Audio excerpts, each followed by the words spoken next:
Sports surgeon ആയതുകൊണ്ട് തന്നെ ഞാനൊരു കാര്യം ചോദിക്കാം. റെഗുലറായിട്ട് ഫുട്ബോളും ക്രിക്കറ്റും കളിക്കാൻ പോകുന്ന ആൾക്കാരുണ്ട്, അതുപോലെ തന്നെ വല്ലപ്പോഴും പോകുന്ന ആൾക്കാരുണ്ട്, പിന്നെ ട്രെയിൻഡ് ആയിട്ടുള്ള പ്ലെയേഴ്സും ഒക്കെ ഉണ്ട്, ജിമ്മിൽ പോകുന്നവരൊക്കെ ഉണ്ട്.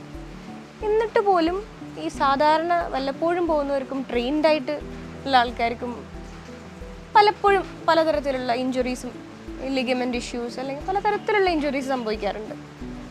എന്തായിരിക്കും അതിനുള്ള ഒരു റീസൺ? രണ്ട് ഗ്രൂപ്പ് ഓഫ് ആൾക്കാരുടെ കാര്യം ഇപ്പോൾ നീ ചോദിച്ചു.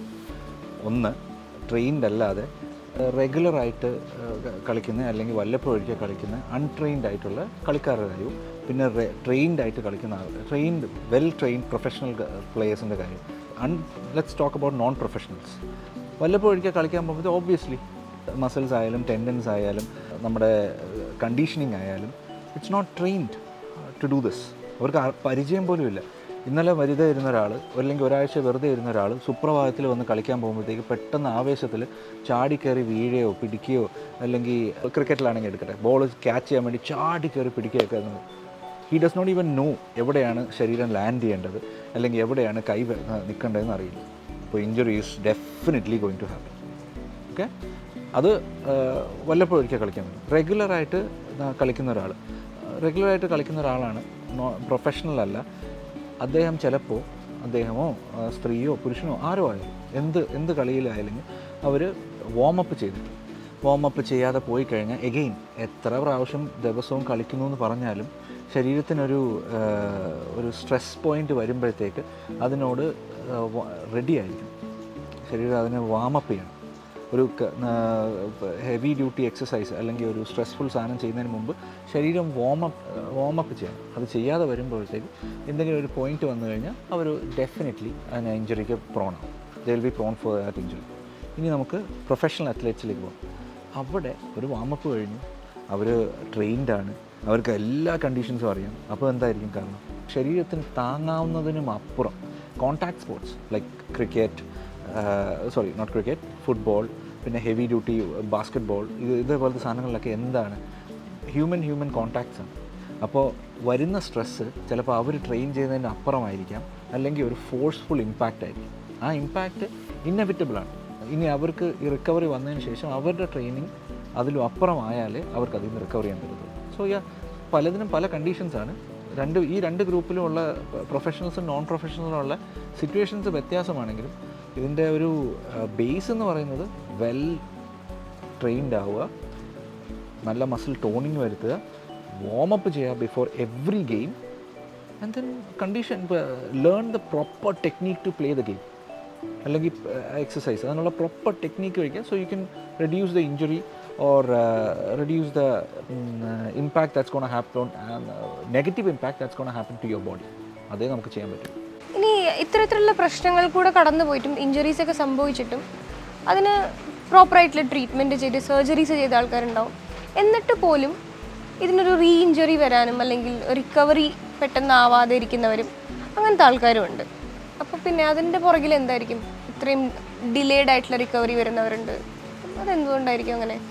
Like I say, ligament injuries ആയാലും ഏത് സർജറി ആയാലും ഈ സർജറി എന്ന് പറയുന്നത് നമ്മുടെ ട്രീറ്റ്മെൻറ്റ് പ്രോസസ്സിൻ്റെ തുടക്കമാണ്. It's not the end of it. Because ഒരു റിയാലിറ്റിയിൽ കൊണ്ടുപോയതാണ് നമ്മുടെ ജീവിതം ഇത്രയും കാലം. അപ്പോൾ ഒരു ഇഞ്ചുറി വന്നു, the reality has stopped. Now we are going into a new reality. ഇനിയുള്ള റിയാലിറ്റി ഇസ് പോസ്റ്റ് ഇഞ്ചുറി.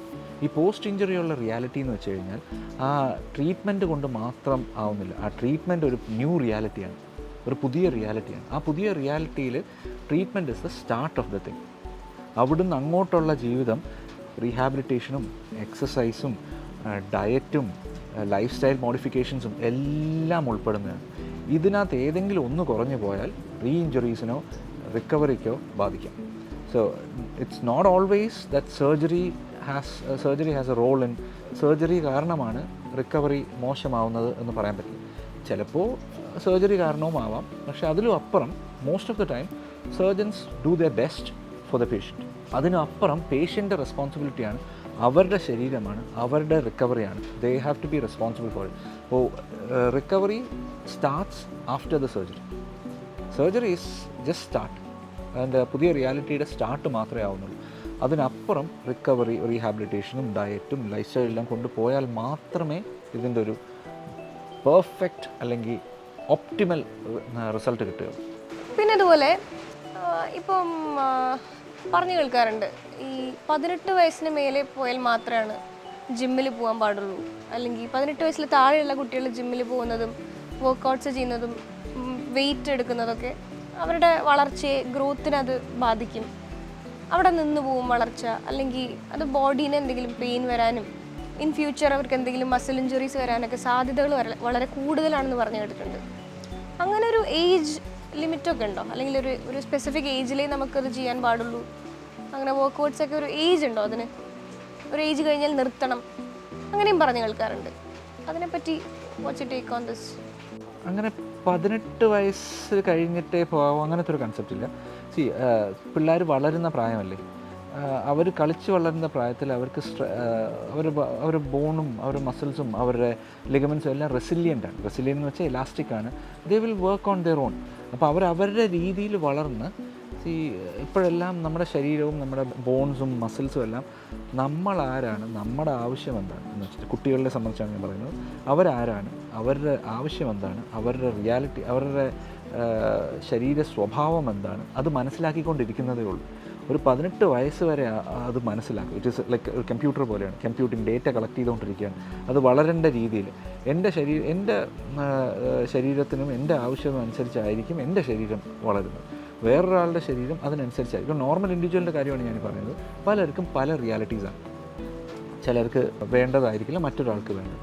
അപ്പോൾ അവിടെ അത് പിള്ളേരിൽ നോർമലി വളരും. നോർമലി അത് ശരീരം റെക്കഗ്നൈസ് ചെയ്യണം എന്നുള്ളത് കൊണ്ട് അതിനൊരു പുറത്തുനിന്നൊരു എക്സ്റ്റേണൽ ഇൻഫ്ലുവൻസ് വരണ്ട എന്നുള്ളൊരു കാര്യം കൊണ്ട് മാത്രമായിരിക്കാം നമ്മൾ ഈ ജിമ്മ് പോലത്തെ ഹെവി ഡ്യൂട്ടി വർക്കൗട്ട്സ് വേണ്ട എന്ന് പറയുന്നത്. അല്ലാത്തിടത്തോളം ഇറ്റ്സ് ഓക്കെ. ഒരു പ്രായം, ഒരു ടീനേജ് ഇയേഴ്സിലൊക്കെ ആകുമ്പോഴത്തേക്ക് കുറച്ച് ജിമ്മിൽ പോയി മസിലൊക്കെ ടോൺ ചെയ്ത് വർക്കൗട്ട് ചെയ്യുന്നത് it's always good to keep yourself active. Muscle tone ചെയ്ത് അത് it's good for the bone, it's good for the muscles. ഇപ്പോൾ ഫ്യൂച്ചറിലേക്കുള്ള ബെറ്റർ മസിൽസിനും ബെറ്റർ ടോണിങ്ങിനും എന്തുകൊണ്ടും നല്ലതായിട്ടുള്ള ഒരു സാഹചര്യം തന്നെയാണ് ജിമ്മിൽ പോകാമെന്നൊക്കെയുള്ള. പിന്നെ പോകണ്ട എന്ന് പറയുന്നതിലൊന്നും ഇതായിരിക്കാം അവരുദ്ദേശിച്ചത്, കൂടുതൽ സ്ട്രെസ്സ് കൊടുക്കണ്ട എന്നുള്ളതായിരിക്കാം. അല്ലാത്തടത്തോളം ഇറ്റ്സ് ഓൾവേസ് ഫൈൻ. ബട്ട് എല്ലാവരും മോഡറേഷനിൽ പോകുന്നതാണ് എന്തുകൊണ്ടും നല്ലത്. അതുപോലെ തന്നെ ഈ ട്രെയിൻഡ് അത്ലീറ്റ്സും അല്ലെങ്കിൽ പ്ലെയേഴ്സും അവരുടെ കാര്യത്തിനപ്പുറത്തേക്ക് സാധാരണ ആൾക്കാർ, ഇപ്പം എന്നെപ്പോലെയുള്ള സാധാരണ ആൾക്കാർക്ക് ഒരു ഡെയിലി ബേസിസിലോ നമ്മുടെ ഒരു ലൈഫ് സ്റ്റൈലിൻ്റെ ഭാഗമായിട്ടോ നമുക്കൊരു മാർഷൽ ആർട്സിലോ യോഗ, ജിം, എന്തെങ്കിലും തരത്തിലുള്ള വർക്കൗട്ട്സ് ഇതൊക്കെ ചെയ്യേണ്ടതായിട്ടുള്ളൊരു റെലവൻസ് എന്താ, അല്ലെങ്കിൽ അതുകൊണ്ട് നമുക്ക് എന്താണ് ഒരു ബെനിഫിറ്റ്, നമുക്കത് ശരിക്കും ചെയ്യേണ്ടതായിട്ടുണ്ടോ? ഒരു സാധാരണക്കാരന് വീഴാനും അല്ലെങ്കിൽ ഇഞ്ചുറീസ് പറ്റാനും വളരെ ചാൻസസ് കൂടുതലാണ്. അവർക്ക് വീഴാനും ഇഞ്ചുറി പറ്റാനും തെന്നിപ്പോവാനും എല്ലാം വളരെ സാധാരണമായിട്ടുള്ളൊരു കാര്യമല്ലേ.